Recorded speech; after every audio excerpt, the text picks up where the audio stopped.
quick follow-up. This is it put together. It's in great shape. The only thing wrong with it, aside from the cord being clipped, is there's a little bit of stuff around the orange right here. That's, hold on. A little bit of stuff around the orange paint is chipped off a little bit. And, hold on. And it's pretty dirty, right? It's dirty. This is the joystick it came with, a dishwasher one, right? And, well, Point Master by Dishwasher. Point Master by Disc Washer. Okay, this is what it came. And if anyone's ever taken these apart, there's this huge spring in the bottom that keeps the joystick, pointed upwards, right? Well, this broke. Look what the guy did.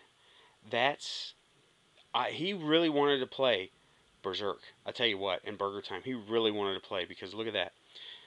Metal brackets, self-tapping screws, and a piece of metal from something. Looks like maybe a curtain rod. That's what he did. That's cool. It don't work, but that's cool. Yeah, up and one of the directions don't work. And well, that's okay. I've got another one, or I can just fix the switches if I want to. That's a really neat mod. It really is. I call that a mod. Repairs count as mods, but that heavy spring, I've got another one over in the Kitchen of Doom, right? Kitchen of Doom. Okay, that has the same thing, and the spring totally busted through, and the plastic is cracked, like a star pattern. It's got that spring just went right through it. But it's been in his shed forever, and he's giving stuff away. Also, let's call it a haul. Part 2 of the haul video. Hold on.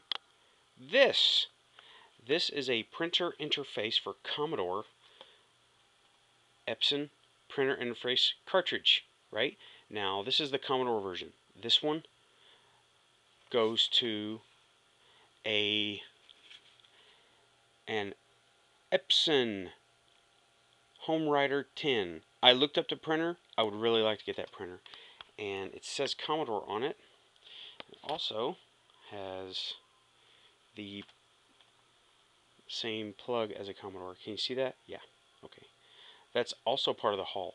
And Tony, my friend who gave it to me, he was like, I'm never going to use this stuff, but it says Commodore. I know you'll like it. I'm like, yeah, you're right. If it says Commodore, I know I'll like it. Somebody on Atari Age, Alex something, said, oh, come on. If Atari made a bag of gravel, you'd buy it just because it had the Fuji logo on it.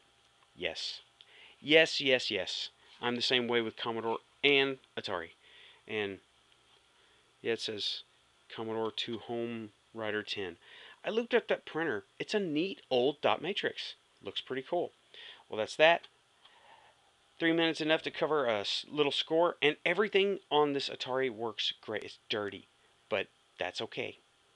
That's alright, because I take the shell off, I wash it like dishes, let it dry, and it'll look beautiful, like that Light Sixer that I scored a while back. But this one is fully functional. Fully functional. No switches needed replacing, only the cord. And I tested it, you saw in the other video, I tested it with just a RCA cable from a speaker or something. And I had to nip the end of the cable off, or the tip. The tip was too long to go into the motherboard. So I had to snip it off without bending it so it would actually fit into an RCA jack, and I did.